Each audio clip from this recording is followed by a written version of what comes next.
Bonjour, je m'appelle Naomi Broquet. C'est mon histoire de la poursuite de mes rêves. Je suis mannequin, créatrice de contenu et propriétaire d'une marque de vêtements. Et je fais aussi de l'art. J'ai 22 ans, je suis née en Afrique, au Sénégal, et je fais partie d'une tribu Peul. J'ai déménagé en Amérique à l'âge de 17 ans. À 18 ans, j'ai eu ma première opportunité pour la couverture de magazine Vogue. Et cela m'a donné l'occasion de travailler avec d'autres marques comme Secret de Beyoncé, Victoria's Secret, Puma, Marc Jacobs, American Eagle et beaucoup d'autres marques. Et aujourd'hui, je suis ici pour partager mon parcours, inspirer les autres, continuer à créer avec passion. Bienvenue sur ma chaîne. Hello! J'espère que vous allez bien aujourd'hui. Alors cette vidéo est une vidéo FAQ dans laquelle je vais répondre aux questions qui m'ont été posées. Il y a beaucoup de questions qui tournent autour du déménagement, de ma profession, qui parlent aussi de moi, de ma conversion en tant qu'ex-musulmane devenue chrétienne. Pour ceux qui ne me connaissent pas, je m'appelle Naomi, j'ai 22 ans. Je suis mannequin, ça va bientôt faire maintenant 4 ans dans l'industrie de la mode et de la haute couture. La première question, c'est « Tu comptes revenir en France ?» Alors moi, je ne compte pas du tout revenir en France. Pour ceux qui ne savent pas, j'ai quitté la France, ça fait maintenant 7 ans. J'ai déménagé de Londres aux États-Unis en 2019. Je ne suis plus jamais retournée en France. Alors j'aime la France, j'aime la nourriture, les croissants, les baguettes, le lait, le hachis parmentier, les lasagnes françaises, la raclette. Alors j'aime toutes ces choses, mais s'il y a une chose que j'ai du mal, c'est les Français. Les Français, ils ont un vrai problème. Alors, il y a beaucoup de Français qui n'ont pas de problème, hein. Je ne vais pas mettre de clichés ou quoi que ce soit, mais il y a énormément de Français qui sont trop problématiques. Et moi, personnellement, en fait, depuis que je suis venue aux États-Unis, je me suis rendu compte que la mentalité est totalement différente ici. Et l'environnement joue énormément sur la manière dont nous allons nous découvrir, s'agrandir. La personne que nous allons devenir, en fait, c'est un résultat de l'environnement dans lequel nous sommes. Et je me suis rendu compte qu'en étant aux États-Unis, je ne me suis jamais autant mieux sentie dans ma peau, que ça veut dire l'acceptation de moi-même, ça veut dire avoir confiance en moi, savoir ma valeur. Je suis à 100% confiante et je reconnais ma valeur en fait depuis que je suis aux États-Unis. Alors que lorsque j'étais en France, en fait le problème c'est qu'en France, les gens ne veulent pas vous voir réussir. Alors il y a une très petite minorité qui va vouloir voilà, te voir bien, etc. Mais une fois que tu dépasses un petit peu trop le succès que eux ils veulent pour toi, là ça tourne en jalousie, en envie. Et j'ai pas envie de dire que c'est que la France, hein, parce que ça c'est un petit peu partout dans le monde. Mais ce que je veux dire c'est que j'ai remarqué que les Français ne veulent pas vous voir réussir. Dès que tu réussis, ils sont aigris parce qu'ils n'ont pas ce que tu as. Donc pour moi, je ne compte pas revenir en France pour vivre.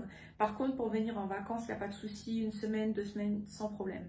La deuxième question c'est quoi tes voyages de rêve? Alors, ce serait Maldives. Avec mon fiancé, on s'est déjà dit que de toute façon, lorsqu'on va se marier, on va partir quelque part, mais ça sera en dehors des États-Unis, vous voyez. Mais tout ce qui est île, je pense que c'est vraiment ma came dans le sens où moi, je suis quelqu'un qui est né au Sénégal, donc j'aime, on va dire, la chaleur, les tropiques, la température. Et c'est pour ça aussi que depuis que je vis à Los Angeles, du coup, j'habite en Californie. J'adore et je me sens très bien.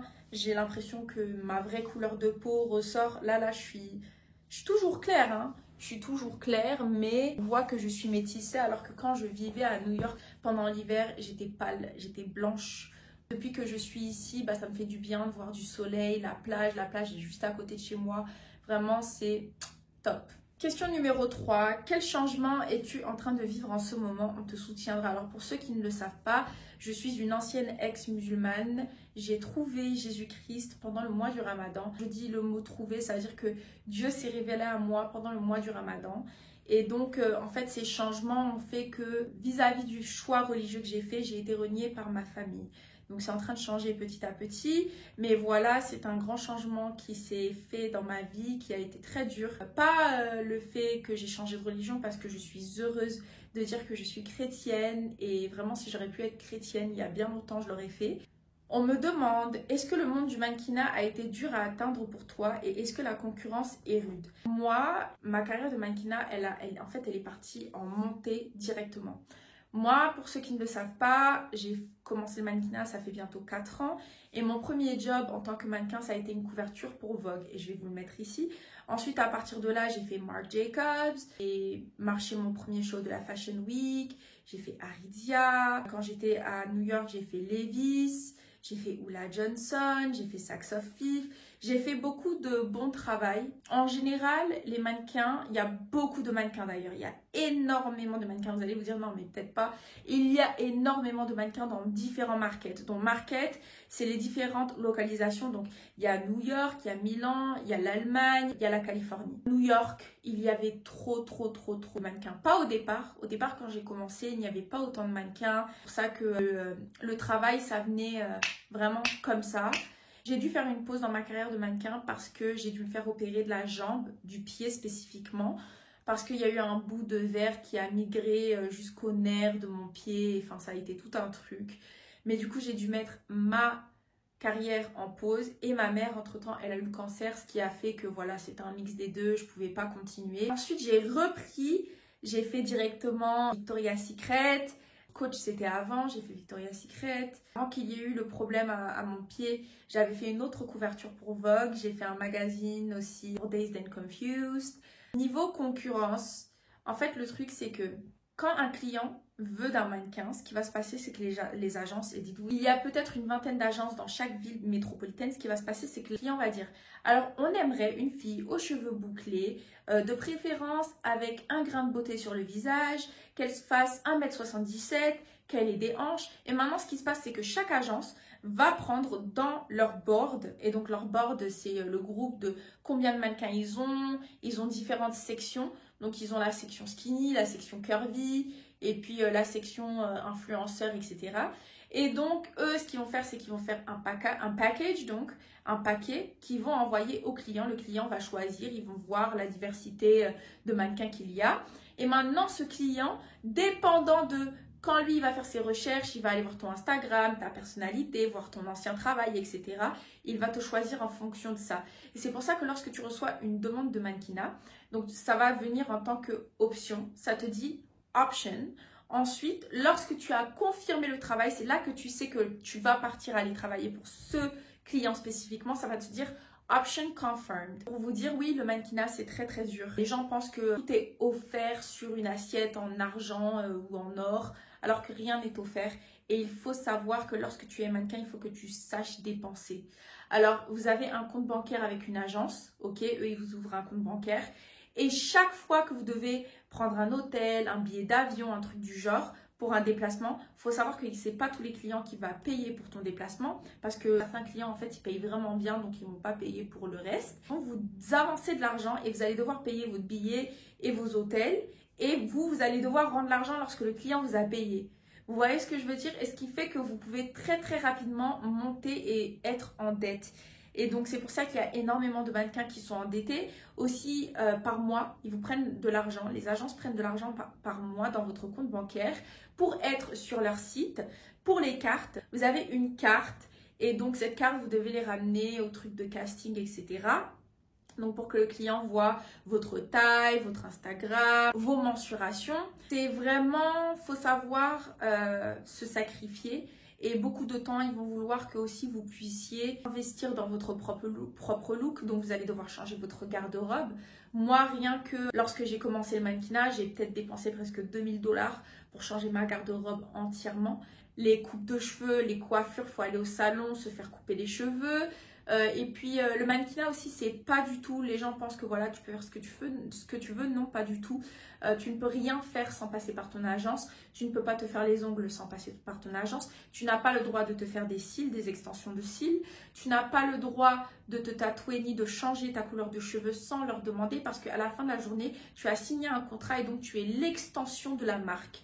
Tu es l'extension de l'agence, donc tu n'as pas le droit de faire ce que toi tu veux. C'est comme ton schedule, tu as un emploi du temps et cet emploi du temps, tout ce que tu vas faire, ça veut dire que tu es un rendez-vous, que tu dois aller quelque part, que tu dois aller en vacances. Tout doit être communiqué, tout doit être partagé à ton agence. Tu n'as pas le droit de faire des choses sans passer par eux parce que sinon tu vas avoir des problèmes. La communication, c'est très important au niveau du mannequinat. Si tu ne sais pas communiquer, tu vas sûrement comment ne pas avoir une très bonne carrière.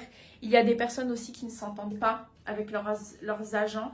Moi, j'ai eu ce problème qu'une seule fois, mais Dieu merci, Dieu m'a trouvé que des bonnes agences et des bons agents, des personnes qui ont toujours voulu mon bien. Il y a aussi beaucoup des agents, en fait, ils ne veulent pas vous voir travailler, ils ne veulent pas, parce que malheureusement, il y a des personnes qui travaillent dans le milieu de la mode et de la haute couture, et vous vous direz, ah ben ouais, elle aimerait vraiment voir ce mannequin réussir, sachant que eux, les agents ne sont que payés si nous on est payés. Eh bien, il y a certains agents qui ne veulent pas vous voir réussir juste par jalousie. Et puis, une autre chose qui est très compliquée niveau mannequinat, c'est que on ne vous paye pas directement. Voilà.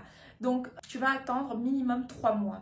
Et ce n'est pas sûr qu'au bout de 3 mois, on t'a payé. Il y a beaucoup de personnes qui doivent courir après leur argent entre 4 à 7 mois pour enfin être payées. Ça veut dire qu'on te paye des grosses sommes. Donc, en fait, tu vas pouvoir vivre sur le long terme, sauf qu'on ne te paye pas directement. Ce qui peut causer énormément de problèmes lorsque tu n'as pas beaucoup d'argent ou lorsque c'est chaud financièrement pour toi. Nous, les mannequins, en fait, on n'a pas de... Model Alliance, donc on n'a pas une alliance qui va défendre nos droits. Par exemple, les acteurs, ils ont une alliance qui fait que voilà, on défend leurs droits, etc. Nous, les mannequins, on n'a pas ça malheureusement. Donc il y a énormément de choses qui se passent derrière, donc backstage, que les gens ne savent pas. Il y a aussi de la discrimination. Il y a aussi les chouchous et puis il y a les personnes qui restent on board, donc des personnes qui sont signées et ne travaillent pas du tout. Et du coup, ce qui fait, elles sont endettées parce que je vous ai dit, on prend de l'argent par mois et on vous prend de l'argent annuellement. Donc, on vous prend de l'argent par mois et à la fin de l'année, on vous prend de l'argent aussi pour faire partie de l'agence. Et puis, si vous voulez faire partie de la Fashion Week, dépenser entre 500 à 800 $ pour faire partie du paquet qu'on va envoyer aux clients afin qu'ils voient, voilà, on a ces filles, etc. Mais vous n'êtes même pas sûr de pouvoir booker un job pour la Fashion Week.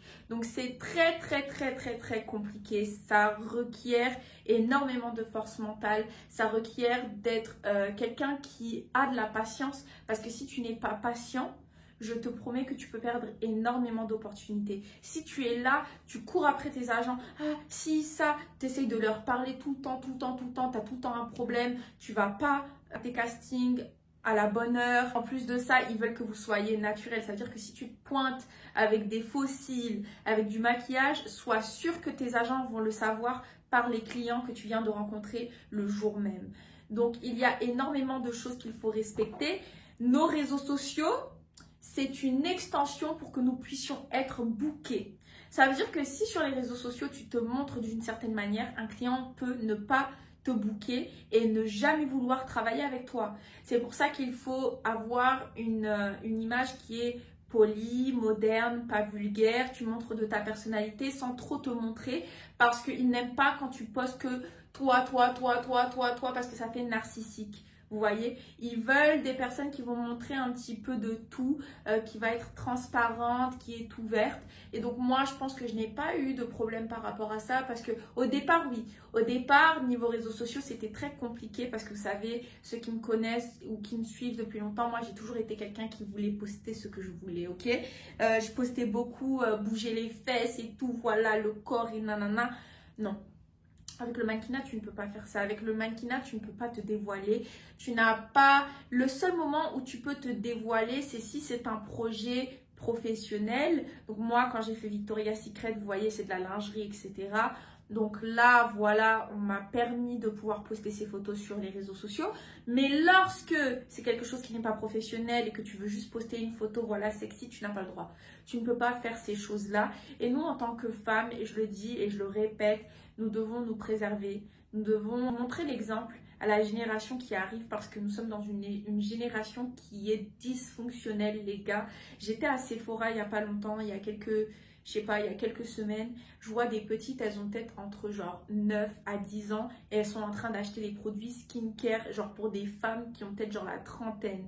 Je me suis dit, mais c'est pas possible, genre elles sont en train d'endommager leur peau bien avant d'avoir atteint un niveau de maturité parce que faut savoir que quand vous utilisez certains produits et que vous êtes encore très jeune, ça abîme la peau, ça va endommager votre peau. Du coup, désolée d'avoir autant parlé par rapport au fait que voilà, le mannequinat c'est très difficile, mais il faut avoir une force mentale, il faut avoir confiance en soi. Si tu n'as pas confiance en soi, le mannequinat ça va te dévorer. Moi, depuis que je suis mannequin, pour le coup, ça m'a donné encore plus confiance en moi. Parce qu'il faut savoir qu'il ne faut pas se comparer. Le mannequinat peut faire que tu vas énormément te comparer et tu vas énormément te regarder. Donc tu vas te dire, ok, est-ce que j'ai un bouton? Est-ce que ma peau elle est bien? Est-ce que je suis belle? Même lorsque vous devez juste faire un truc qui est banal, je sais pas, partir faire les courses, vous allez vouloir genre être au top du top. Alors que vous n'êtes pas obligé d'être au top du top, mais en fait le mannequinat va faire que vous allez être de plus en plus conscient en fait de vous-même. Et moi en fait je pense que c'est un truc que j'ai eu, j'étais trop consciente de mon apparence. Ça veut dire que je vous jure, et en fait il a fallu qu'une amie me le dise, elle me disait mais Naomi tu te refais belle genre peut-être chaque 30 minutes. Et c'est vrai, genre dans mon sac je sors mon petit truc, je mets mon lip gloss, je mets mon recours-cils et puis je vérifie que genre on doit être naturel et pouvoir s'accepter. Sauf que le mannequinat, ça vient avec une force si mentale et il y a tellement de charges que je vous jure que genre, ça peut détruire une personne intérieurement si vraiment vous ne connaissez pas votre propre valeur. Le mannequinat peut détruire quelqu'un d'une manière, et puis ça peut détruire une personne très rapidement, hein. Ça veut dire que vous venez de commencer, au bout de 6 mois, vous devenez anorexique, ou bien vous avez des problèmes de nourriture, une alimentation. Il faut savoir que moi, j'étais très focalisée et j'ai fait des fixettes sur mon poids parce que comme je suis mannequin formé, je ne peux pas perdre de poids. On me dit que oui, je peux perdre du poids, mais c'est une autre chose avec le mannequinat. Il y a beaucoup de choses qu'on ne va pas vous dire. Ça veut dire que les agents peuvent ne pas être OK et contents de ce que vous êtes en train de faire, mais ils ne vont rien vous dire. Tu peux juste recevoir un appel du jour au lendemain, comme ça on te dit, bon bah voilà, écoute, aujourd'hui on a décidé que ton contrat est annulé, voilà, nous ne voulons plus travailler avec toi. Et on ne te dit pas pourquoi, hein. D'ailleurs, on ne te dit pas pourquoi, mais sans que toi tu le saches, c'est parce que tu as fait des choses qui ont déplu à l'agence. Et c'est pour ça que je disais, c'est très important de devoir continuer à écouter ce que l'agence veut de toi, etc. On me demande, est-ce que tu t'es déjà renseigné sur Jésus, les évidences de cette religion?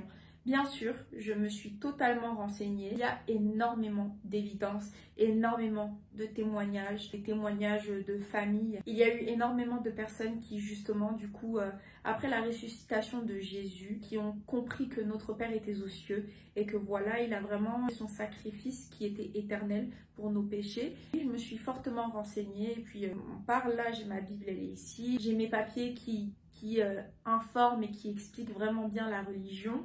Et, je fais des études bibliques. Je pense que je suis assez renseignée sur le sujet. Alors que je suis une bébé chrétienne, hein, je suis encore en train de m'agrandir dans ma foi. Et il y a certaines choses que je suis encore en train d'ajuster. Ça veut dire que j'ai changé totalement ma garde-robe. Je m'habillais d'une certaine manière avant, mais maintenant je ne m'habille plus d'une certaine manière. Je m'habille beaucoup plus modestement. J'essaye de préserver mon corps du mieux que je peux, même niveau bikini. Savoir que moi j'aime trop aller à la plage, la piscine, etc. J'essaye de porter des choses qui vont être beaucoup plus modestes et pas révélant ou provocateur, vous voyez. Je suis une jeune femme qui est encore en train d'apprendre, mais je pense que oui, j'ai beaucoup de renseignements. Je me sens confiante vis-à-vis de où je me trouve dans ma foi et dans ma religion, et je pense que j'ai vraiment développé une relation avec Dieu. Ça me fait plaisir de pouvoir dire ça parce que je n'ai jamais ressenti Dieu aussi près de moi, autant en paix et protégée que je le suis aujourd'hui. On me demande, es-tu heureuse? Oui, je suis très épanouie. J'ai une paix. J'ai une paix que je n'ai jamais ressentie de toute ma vie. Je me sens apaisée. J'ai l'impression que je suis en train de faire tout ce que j'ai toujours voulu faire dans ma vie. Ça veut dire faire des vidéos, ça veut dire grandir. Ne vous découragez pas quand les haters ou quand les personnes qui essayent de vous nuire, essayent de tout faire pour voilà, vous endommager. Sachez que ces personnes sont misérables. Elles n'ont rien à faire de leur vie. Elles ne s'en sortent pas dans leur vie. Et le seul moyen de sentir une stimulation, qu'ils se sentent bien et sont heureux, c'est quand ils essayent justement de te déranger. Ne laisse pas ce genre de vermine déranger ta paix. Moi, personnellement, j'ai l'impression que c'est peut-être ça. Les haters m'ont fait encore plus prendre confiance en moi. Donc je me dis, ah bah regarde, de toute façon, je suis tellement attaquée. Si je me fais autant attaquer, c'est parce que je suis tellement aimée. Ah oui, je suis tellement aimée. Hein. On peut me dire, ouais, non, mais tout le monde va pas t'aimer. Je sais que tout le monde va pas m'aimer. Mais je sais que ces personnes-là m'envient. Ils sont fans. Franchement, je suis très épanouie malgré ma situation, relation avec ma famille, etc. C'est en train de changer, mais je suis épanouie. Je suis très heureuse. J'espère que toi aussi, qui m'as posé la question, j'espère que toi aussi tu es heureuse. On me demande ici, t'es de quelle religion? Je suis chrétienne. Voilà, je ne me trouve en aucune branche, je suis simplement chrétienne. Je ne suis plus musulmane, non, je ne le suis plus. Je ne suis plus musulmane depuis mars 2024. Ça fait maintenant 6 mois que je suis chrétienne, donc oui, je ne suis plus musulmane. Tu as quel âge? J'ai 22 ans, je suis née en 2002. Coucou Naomi, j'espère que tu vas bien. J'ai passé mon premier casting dans une agence de mannequinat et ils m'ont posé la question de l'une de mes aspirations et j'ai été fière de répondre Naomi. Vraiment, je te suis depuis très longtemps et tu m'as donné le courage de oser dans la vie. Merci, I love you. Arrête, tu vas me faire pleurer. Merci énormément. Déjà, je te remercie de me suivre depuis aussi longtemps. Il y a tellement de personnes qui me suivent, ça fait peut-être presque 7 ans. Et donc, je sais qu'il y a énormément de personnes qui m'ont vu grandir aussi à travers les réseaux sociaux. Vraiment, je t'encourage à suivre tes rêves. Ne laisse personne te dire que c'est impossible. Parce que j'en ai entendu des rouges et des pas mûrs. Me dire que non, mais tu vas jamais vivre aux États-Unis, non, mais tu vas jamais être mannequin, mais alors d'aujourd'hui, ces mêmes personnes sont misérables, ne font rien de leur vie, et moi, j'ai accompli de grandes choses. Prends ça comme une force. Toute chose dans ta vie que tu aimerais accomplir, il y a un moyen, il y a un chemin, il faut juste que tu puisses avoir de la persévérance. Comment tu as appris l'anglais et tu fais quoi comme job aux States? Donc, je le répète, je suis mannequin dans l'industrie de la mode et de la haute couture. Je suis aussi créatrice de contenu à plein temps. Donc maintenant, c'est vraiment devenu mon job. Je suis à l'université, comment t'appelles ça? La communication et les médias. Donc j'apprends sur l'algorithme, le marketing, tout ce qui est médias pour pouvoir avoir un job en tant que PR, donc Public Relations, donc relations publiques. Donc ce qui veut dire que genre je travaille soit pour des grandes personnalités, des influenceurs, des trucs, etc. Ou bien des marques même. Ou bien ça peut me dériver à avoir un job en tant que journaliste, vous voyez, ou bien écrivain ou un truc du genre. Donc moi en fait je voulais vraiment faire un truc dans la créativité. Je faisais psychologie et je me suis rendu compte que en fait au fur et à mesure du temps en faisant le contenu que je fais, je me suis rendu compte en fait je peux encore plus apprendre, avoir des informations qui vont beaucoup me bénéficier et m'aider à m'accroître. Et ensuite comment j'ai appris l'anglais? J'ai toujours parlé anglais depuis que j'étais plus jeune. Je pense c'est le fait que j'ai toujours voyagé. Hein. J'ai toujours voyagé aux États-Unis depuis que j'étais jeune. Carrément, je pense que je vais mettre une vidéo où genre je parle et je dis que je suis aux États-Unis, je rentre en Belgique et puis j'étais super jeune. Hein. Du coup, je vous mets la vidéo. Salut tout le monde, comme vous le voyez, j'ai fait mes cheveux. Bon, aujourd'hui, je vais juste dire quelque chose.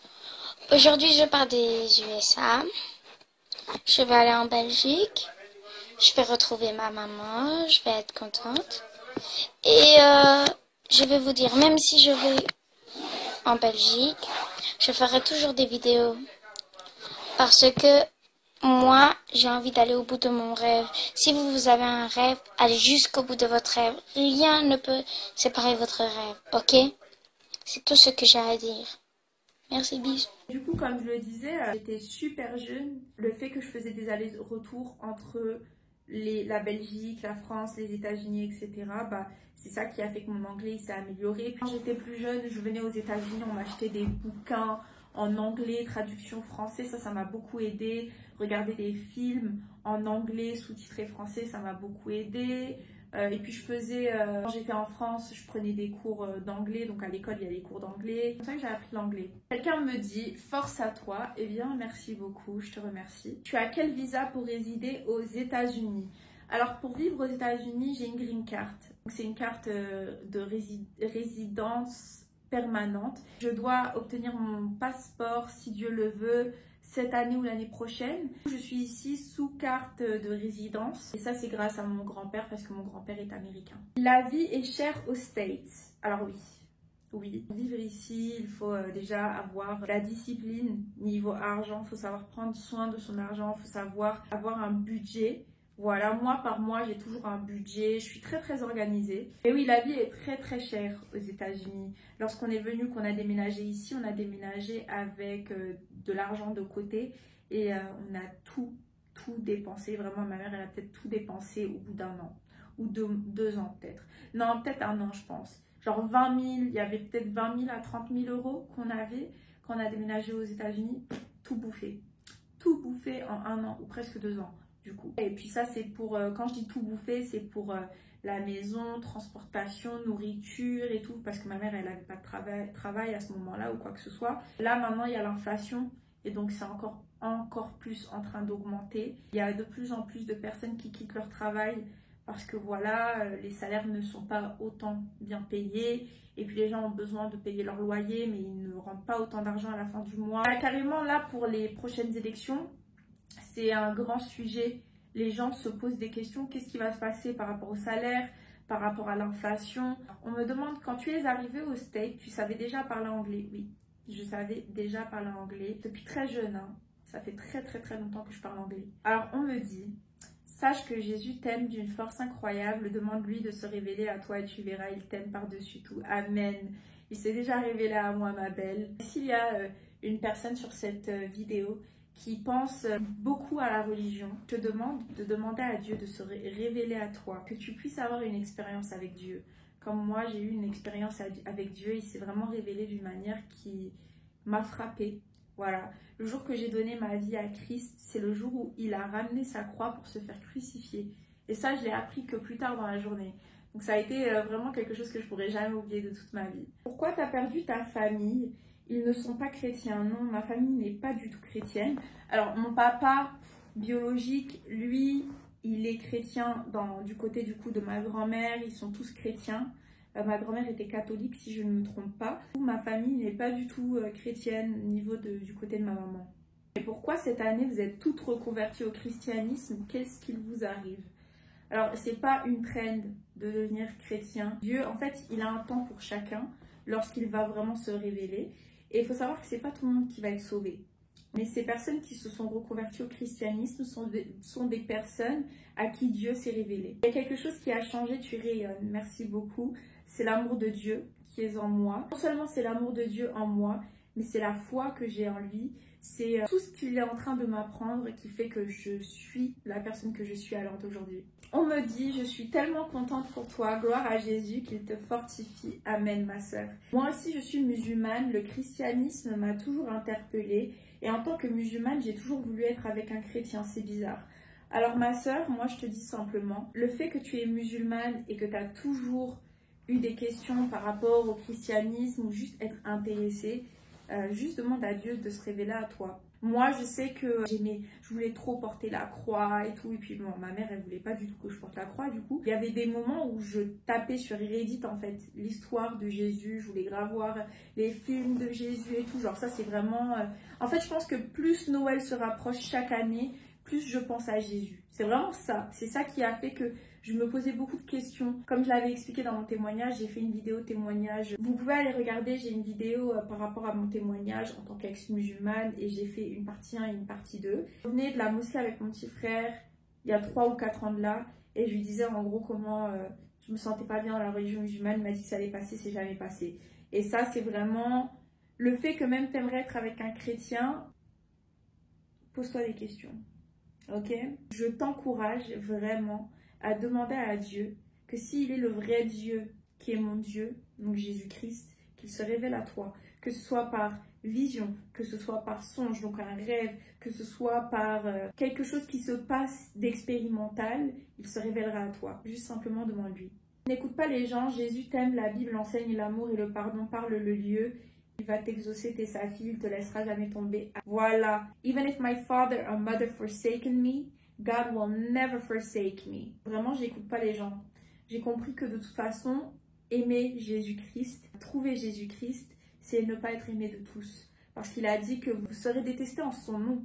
Vous voyez? Donc, je comprends que voilà, je peux pas être aimé de tous. Alors, quelqu'un me dit... Il y a souvent des conversions à cause des volontés d'émancipation de la famille ou du statut. Et ça, c'est vrai. Il y a beaucoup de personnes qui, juste, ils suivent comme des moutons, alors que c'est pas du tout dans leur cœur.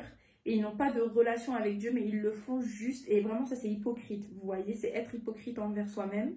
Ça arrive quand tu passes l'adolescence, change de milieu social, et en soi c'est pas une mauvaise chose, mais il faut juste le prendre en compte si dans le futur tu te rends compte que ta foi est fébrile. Love.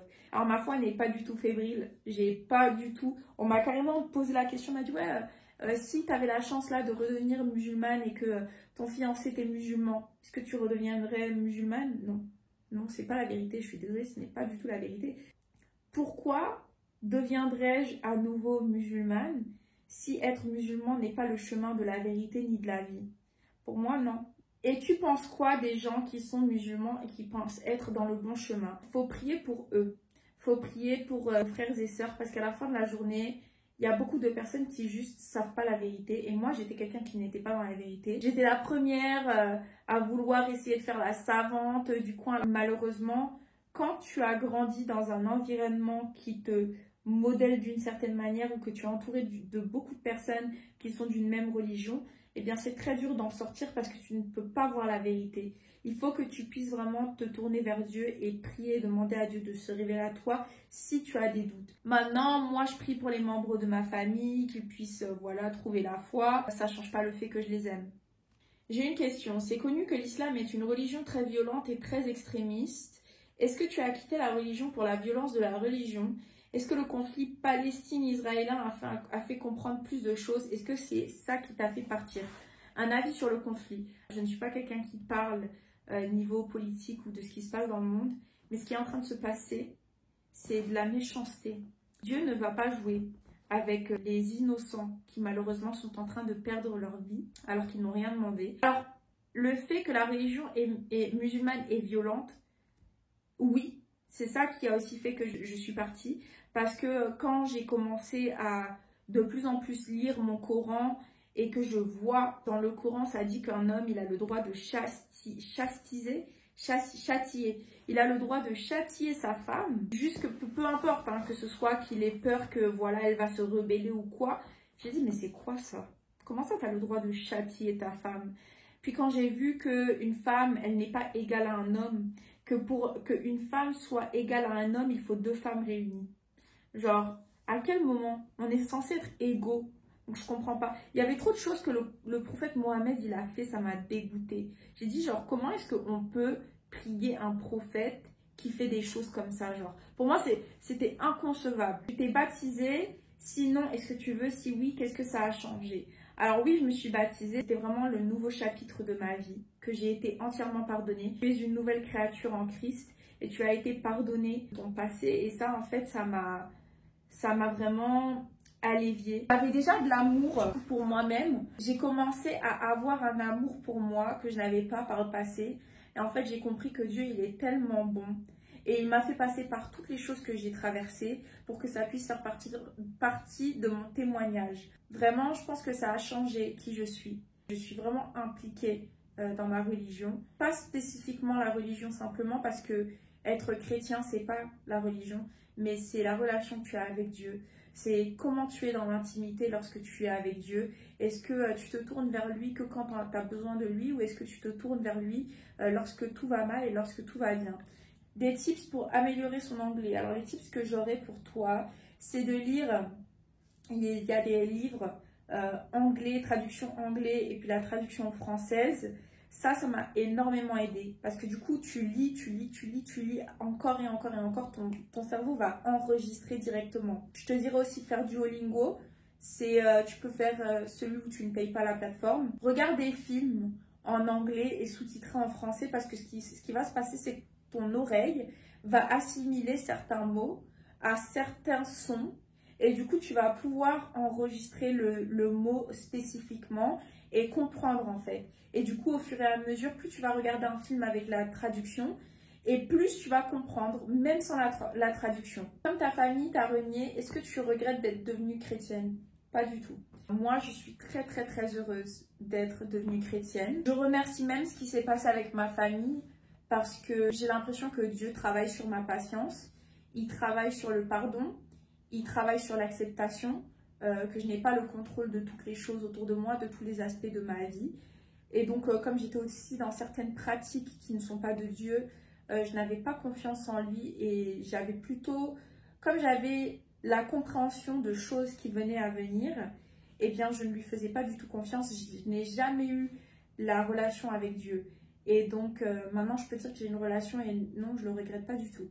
Tu préfères LA ou New York City? Alors je préfère LA 1000 fois. La température, comment il fait genre grave beau, la scenerie, il fait genre il y a des endroits mais c'est magnifique. LA pourquoi aussi? New York c'est trop genre chaotique, il y a trop, tu peux être dans le meilleur coin de New York, ok, ça peut même être un coin riche, tu dors, t'entends les sirènes. Genre il y a tout le temps un truc qui est en train de se passer à New York, genre New York c'est vraiment genre apocalyptique. Alors que LA c'est beaucoup plus chill et calme. Salut beauté, je voulais savoir si tu avais des conseils pour avoir un corps comme toi. Alors moi j'ai perdu énormément de poids, j'ai changé d'alimentation, donc je suis végétarienne à temps plein, à part le dimanche où je peux manger ce que je veux, ça veut dire du sucre, de la viande, etc. Mais le reste du temps, je mange que des légumes, j'ai arrêté de manger du sucre, je bois que de l'eau. Mais ça a toujours été moi, genre je bois pas de boisson. Et on a remarqué avec mon fiancé en gros que on a perdu du poids et vraiment genre niveau visage on s'est affiné, on se sent vraiment mieux, il y a beaucoup plus d'énergie. Il faut commencer par un régime. Ensuite, je te dis pas d'être végétarien, bien évidemment, ce qui te convient. Faire du sport. Alors moi, je vais pas à la salle ou quoi que ce soit. Moi, ce que je fais, c'est que je vais dans des hikes. Donc dans des hikes, c'est quand tu vas marcher à la montagne. Où j'habite, il y a beaucoup de montagnes et des endroits où aller marcher. On a aussi un tapis ici, donc tu peux courir ou marcher. Ce que je fais, c'est que je monte sur le tapis, je mets en inclinaison en hauteur et je monte ça et puis je mets une gaine. Donc c'est comme ça que aussi vraiment je travaille sur ma taille. Et je fais les bandes. Donc les bandes, c'est des bandes de résistance, tu les mets autour de tes jambes et puis tu fais tes exercices pour les fesses, le fessier. J'ai pas de choses spécifiques à te recommander. Et du coup, je fais ça pour pouvoir entretenir mon corps et l'intérieur de moi-même, bien évidemment. Et je bois beaucoup de thé parce qu'il y a beaucoup de thé qui sont anti-inflammatoires, ce qui fait que ça va réduire les rougeurs, ça va réduire les gonflements. Je sais pas si vous mangez beaucoup de sel, mais le sel, ça fait des gonflements au visage et même au corps. Si Dieu me voit, je veux une femme qui l'aime et qui est jolie comme toi. Amen. Pas seulement que la beauté, parce que la beauté est éphémère, mais demande que tu aies une femme qui aime Dieu et que tu aies une relation avec Dieu au centre de ta relation. Ça veut dire que n'oubliez pas que la seule raison pour laquelle vous êtes ensemble, c'est Dieu. Ne mets jamais quelqu'un d'autre en priorité à part Dieu dans ta vie. Tu manges du porc maintenant? Non, je ne mange pas de porc maintenant. Il y a beaucoup de personnes qui pensaient qu'en devenant chrétienne, je mangerais du porc. Non, je ne mange pas de porc, ça n'a pas changé. Comment tu entretiens tes cheveux? Alors, je pense que pour mes cheveux, ce que je ferais, ça va sûrement être une vidéo pour vous montrer du coup comment j'entretiens mes boucles, ce que je fais lorsque mes cheveux, on va dire entre guillemets, sont en mauvais état, les huiles que j'utilise, etc. Parce que je peux pas faire tout ça en une vidéo, comme c'est une FAQ. Mais je vais faire une vidéo par rapport à ça, donc juste restez branchés. Comment tu as fait pour être mannequin? As-tu démarché des agences ou bien un chasseur de tête t'a trouvé? En tout cas, force à toi, tu gères. Alors merci beaucoup. Pour être mannequin, alors moi, il faut savoir que ma mère m'avait déjà mis dans des concours beauté. Voilà, ma mère me mettait dans des concours beauté avec mon petit frère et c'est comme ça que je suis rentrée dans le mannequinat petit à petit. Maintenant, quand je suis arrivée à New York, en fait, ce que j'ai fait, c'est que j'ai envoyé mes photos à plein d'agences. Je ne vous recommande pas à le faire. Pourquoi? Parce que vous pouvez être blacklisté. Moi, c'est ce que j'ai fait. Dieu merci, je suis tombée sur une femme qui était super gentille. Cette même femme, en fait, m'a fait comprendre que le mannequinat, tu peux pas juste envoyer tes photos, dire que voilà, tu t'appelles ci, tu fais ça, nanana.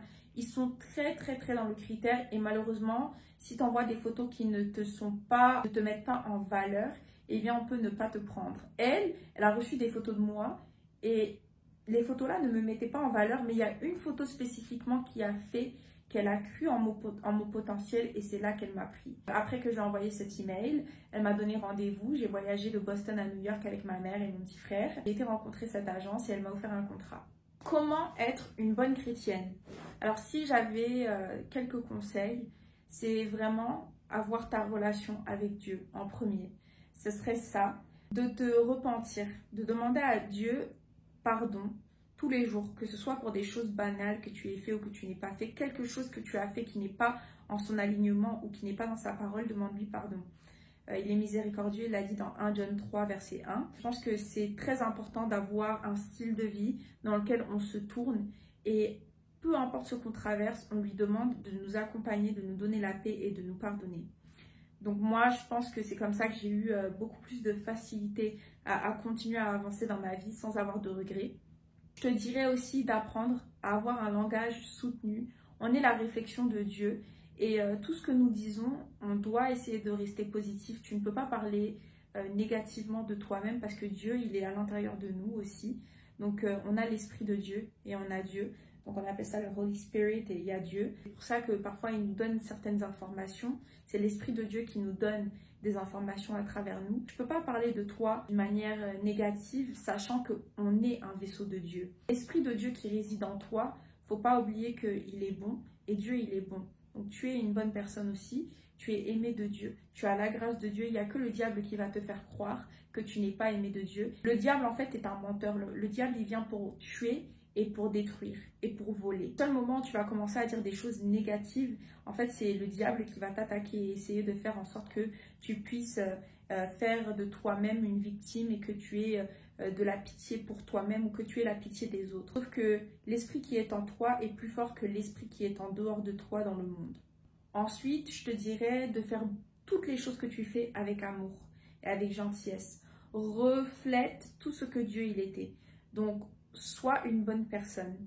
Peu importe qu'on t'ait fait du mal ou pas, ne va pas essayer de te venger en gros, parce que Dieu, il voit tout ce qui se passe et je te promets qu'il fera en fait en sorte que la justice soit accomplie. Dieu ne ferme pas les yeux sur la souffrance que tu éprouves.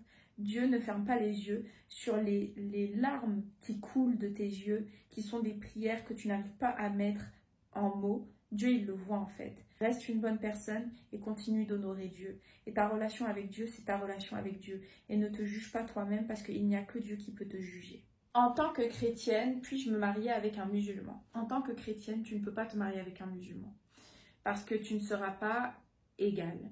Donc je te trouverai le verset, je le mettrai ci-dessous, mais en gros, tu ne seras pas equally yoked. Maintenant, Dieu nous dit que si tu es avec un homme qui en gros, ou une femme qui ne croit pas en lui, qu'il faut quand même rester, car à travers toi, il peut trouver la vérité. Donc la pureté que tu as pourrait refléter la personne que lui il est et comprendre que voilà, tu es la bonté de Dieu, tu es l'amour de Dieu. Et en fait, toutes ces choses vont l'inspirer à se tourner vers Dieu. Maintenant, il nous dit ça que pour les personnes qui ne croient pas en Dieu. Lorsque quelqu'un croit en un Dieu qui n'est pas du coup notre Dieu, du coup en Christ, c'est très compliqué parce que en étant avec ce genre de personnes, tu peux te retrouver à se reconvertir par amour pour cette personne. Une personne ne devrait jamais se reconvertir par amour, mais simplement si elle a trouvé Dieu. C'est-à-dire que si une personne trouve Dieu à travers toi et qu'elle est appelée à demander, je sais pas, elle te demande est-ce que je peux venir avec toi à l'église et qu'elle est musulmane, d'accord, ne juge pas cette personne et laisse Dieu travailler en elle. C'est pas parce qu'une personne aussi est musulmane que ça veut dire que voilà, tu ne peux pas du tout la fréquenter.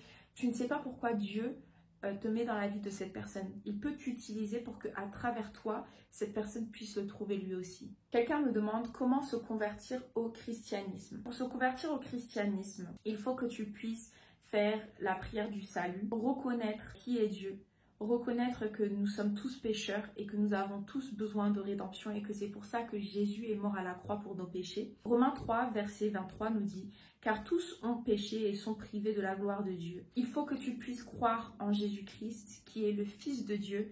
Donc Dieu, il nous a apporté son Fils sur terre pour que nous puissions être pardonnés de nos péchés et réconciliés avec notre Père éternel aux cieux. Jean 3, verset 16 nous dit « Car Dieu a tant aimé le monde qu'il a donné son Fils unique, afin que quiconque croit en lui ne périsse pas, mais qu'il ait la vie éternelle. » Il faut que tu puisses croire que Jésus, il est mort pour toi, qu'il est ressuscité et qu'il te donne la vie éternelle. Et il a expliqué que nous sommes humains et que nous tomberons dans le péché, mais il a donné justement sa vie en tant que sacrifice pour nos péchés. C'est pour ça que je disais tout à l'heure dans la vidéo qu'il faut pouvoir se repentir et se tourner vers Dieu pour que nous puissions avoir ses faveurs et sa grâce. Acte 3, verset 19 nous dit « Repentez-vous donc et convertissez-vous pour que vos péchés soient effacés. Donc il faut que tu puisses reconnaître tes péchés devant Dieu et que lui il puisse accepter cela.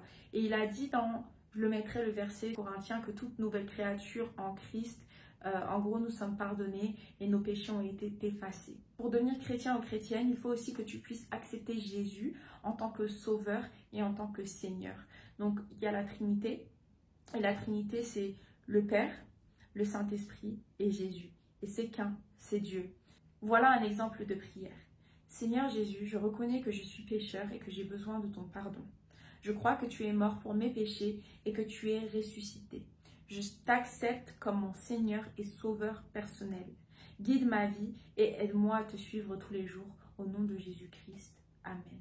Après que tu sois devenu chrétien, il faut que tu puisses te faire baptiser parce que te faire baptiser, en gros, c'est un acte d'obéissance et qui montre que tu as une nouvelle vie en Christ. Et il nous dit dans Marc 16, verset 16, « Celui qui croira et qui sera baptisé sera sauvé. » Après le baptisme, il faut que tu puisses régulièrement et quotidiennement continuer d'approfondir ta relation avec Dieu, lire ta Bible, faire des études bibliques, faire des jeûnes. Maintenant, il ne faut pas non plus se mettre la pression ou quoi que ce soit, hein, les choses viennent petit à petit, mais il faut continuer de s'agrandir et d'avoir une relation en profondeur avec Dieu.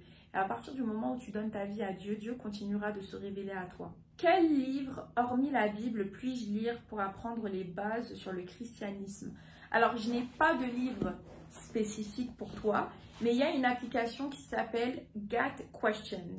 Et en gros, tu peux demander toute question qui est par rapport à la foi chrétienne et on te donne plein de réponses. Et cette application a été faite par des personnes qui ont suivi un ministère du coup vis-à-vis du christianisme, et ces personnes sont beaucoup plus calées du coup pour pouvoir te donner des réponses. Ah, et d'ailleurs les réponses sont appuyées par des versets bibliques. Ça veut dire que tout ce qu'on te répondra en réponse par rapport aux questions que tu poseras, donc il y a des questions qui sont déjà posées, que beaucoup de personnes en gros posent, et ils le mettent sur le site, et donc toi tu vois les réponses, mais tu peux aussi poser une question et on te répondra. Sinon, si j'étais toi, juste j'achèterais une Bible d'études. Une Bible d'études va t'expliquer en profondeur chaque personne qui était dans la Bible, chaque verset, ce que ça représente, quelle est l'interprétation. Ça te donne une timeline. C'était avant quel événement, si c'était avant que Jésus-Christ soit né, si c'est après, si ce sont les anciens prophètes. Moi, j'ai une Bible normale, une Bible d'études, un livre de prière et un livre, ça s'appelle Jesus Calling. Et tous les jours, en gros, tu l'ouvres. Il y a la parole de Dieu dedans et ça te donne des affirmations et en gros le message de la journée. Quelqu'un me demande comment être certain que le christianisme est la religion de la vérité. Alors avant que je réponde à ça, je vais changer la luminosité parce que le soleil est en train de se coucher. Il faut que tu puisses savoir qu'il y a eu des prophéties par le passé, donc bien avant que Jésus-Christ vienne, et qu'elles se sont accomplies. La naissance de Jésus-Christ a été prophétisée dans Michée 5, verset 1 à 2. Son rejet par le peuple dans Essai 53, verset 3. Sa mort par la crucifixion qui est dans Psaume 22. Je regarderai la cohérence de la Bible parce qu'il faut savoir que la Bible, il y a 66 livres. Elle a été écrite par plus de 40 personnes, 40 différents auteurs, et elle existe depuis plus de 1500 ans. Et il y a des reliques donc religieuses du temps du coup de Jésus-Christ, des artefacts. Il y a beaucoup de choses qui ont été retrouvées comme il n'y a pas longtemps en Turquie. Ils ont retrouvé l'arche de Noé tel qu'il a été décrit dans la Bible, comment Dieu avait dit à Abraham combien d'étages en gros il devait faire, pour combien d'animaux, etc. Ils viennent de le retrouver en Turquie. Ensuite, si j'étais toi, je regarderais les témoignages des anciennes personnes musulmanes, tels que Nabil Qureshi, ou bien des scientifiques. Il y a Francis Collins aussi.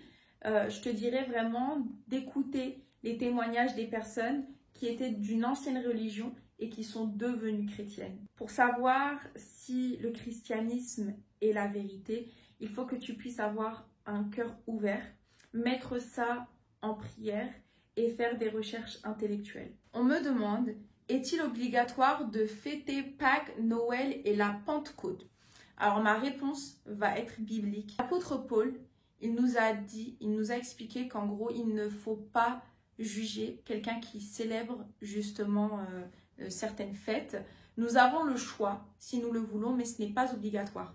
Romains 14, versets 5 à 6 nous dit « Tel fait une distinction entre les jours, tel autre les estime tous égaux, que chacun ait en son esprit une pleine conviction. Celui qui distingue entre les jours agit ainsi pour le Seigneur. Celui qui mange, mange pour le Seigneur, car il rend grâce à Dieu. Et celui qui ne mange pas s'abstient pour le Seigneur et rend aussi grâce à Dieu. » Ensuite, on a Colossiens 2, versets 16 à 17. Que personne donc ne vous juge au sujet du manger ou du boire ou au sujet d'une fête, d'une nouvelle lune ou des sabbats. C'était l'ombre des choses à venir, mais le corps est en Christ. Il ne faut pas oublier que Dieu nous a dit que toute chose que nous ne faisons pas dans la foi est un péché. Alors quelqu'un m'a demandé, est-ce que le fait de ne pas être baptisé peut nous freiner pour rentrer au paradis? Il faut savoir que le baptême est une réflexion de ce qui se passe intérieurement lorsqu'on accepte Jésus et qu'on a fait la prière du salut. Le baptême est un acte d'obéissance et c'était un des derniers commandements de Dieu. Avant qu'il parte, il a dit qu'il faut que nous puissions nous sanctifier. Donc nous sanctifier, c'est marcher un chemin de purification et donc de pouvoir essayer de ne pas pécher. Il faut savoir que la nature humaine va être pécheur. Dieu nous dit qu'il faut que nous puissions l'écouter et entendre sa parole. Vous voyez? Donc Romains 6, versets 3 à 4 nous dit « Ignorez-vous que nous tous qui avons été baptisés en Jésus-Christ, c'est en sa mort que nous avons été baptisés? Nous avons donc été ensevelis avec lui par le baptême en sa mort, afin que, comme Christ est ressuscité des morts par la gloire du Père, de même nous aussi nous marchions en nouveauté de vie. » Dans Actes 2, verset 38, il nous dit « Pierre leur dit, repentez-vous et que chacun de vous soit baptisé au nom de Jésus-Christ pour le pardon de vos péchés et vous recevrez le don du Saint-Esprit. » Pour répondre à est-ce que le baptême il est nécessaire lorsqu'on a fait le salut? Oui. Jean 3, verset 5 nous dit « Jésus dit, en vérité, je te le dis, si un homme ne naît d'eau et d'esprit, il ne peut entrer dans le royaume de Dieu. » Il faut savoir que Jésus, il nous a fait comprendre que le salut ne vient pas par des rites religieux ou par les œuvres en Jésus-Christ, mais par la foi en Jésus-Christ. Donc en l'intimité, comment est ta relation avec Jésus-Christ?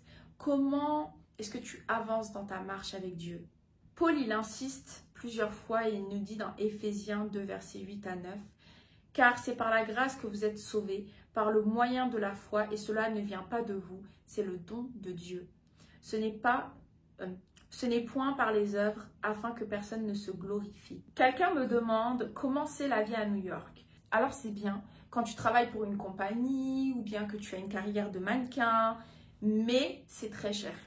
Ah, c'est très cher. New York, tu vas dépenser de l'argent tous les jours. Tous les jours. Et c'est comme Los Angeles. Hein. C'est comme Los Angeles. Je vais pas vous mentir, les États-Unis, tu peux pas... En fait, ici aux États-Unis, tu peux pas dépenser moins de 10 $ et voilà, tu as mangé, tu as eu à boire pour la journée, tu as eu ta transportation, non, c'est minimum genre 30 $. Minimum, vraiment 30 $ ou 20 $. Vraiment, je pense 20 $ minimum. Parce que rien qu'avec... Peut-être si tu vas à Dunkin' Donuts, tu as un donut avec ta petite boisson, etc.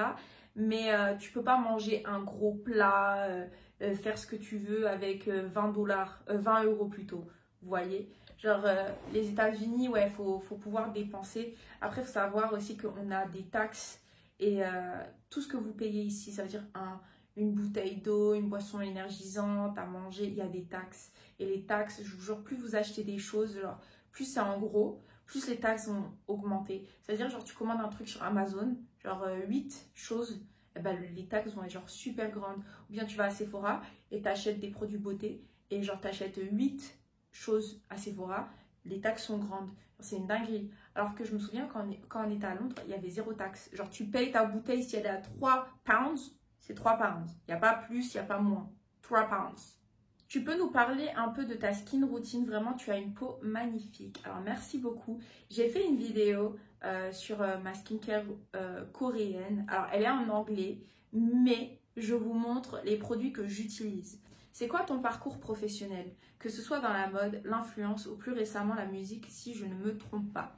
Alors, je vous fais un résumé de ce que je fais. Je suis écrivainte, j'écris un album de poésie, je suis créatrice de contenu, je suis en école pour la communication et les médias, je suis esthéticienne de cils et professionnelle de la peau. Je sais aussi faire vraiment très bien des montages, donc il y a certaines personnes qui me payent pour ça. On m'a payé récemment aussi pour aller faire un maquillage bridal, donc pour les mariages. J'avais aussi, quand j'étais à New York, ça c'était il y a un an, j'avais une marque, ça s'appelle Angels Curated Collection, mais je ne l'ai plus.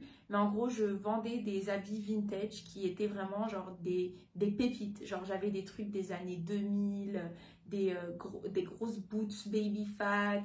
Là, j'ai encore un vrai manteau en cuir qui a été designé pour Tupac, genre 101. Influence, j'ai toujours fait ça. J'ai fait ça fait peut-être 7 ans. Si tu as vu dans la vidéo tout à l'heure, j'ai mis une vidéo de moi quand j'étais plus jeune et je disais que j'arrêterais jamais les vidéos. Donc j'ai toujours voulu m'agrandir sur YouTube. J'ai toujours eu une communauté, hein. J'ai toujours eu des gens qui m'ont suivi. Ça n'a jamais changé. Et puis dans la musique, là je suis trop contente. Là je vais pouvoir vous en parler. Il y a un artiste qui vient justement de faire quelque chose sur un son que j'ai écrit. Et c'est un grand accomplissement pour moi, vraiment. Mon fiancé aussi, dans son nouvel album, il y a un son en particulier que j'ai écrit.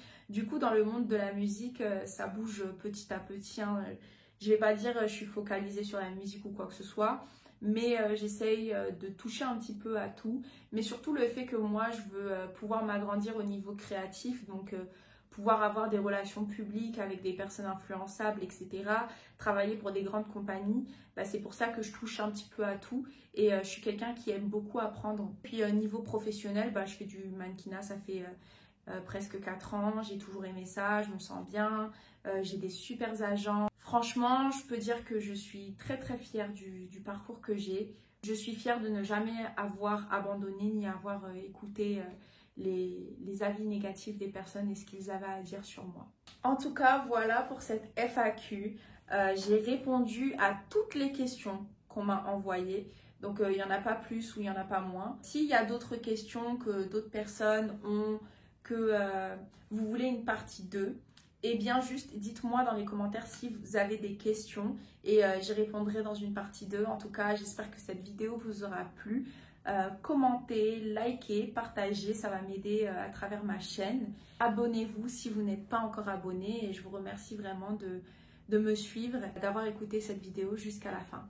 En tout cas, je te souhaite une bonne fin de soirée ou une très bonne journée et je te remercie. Et...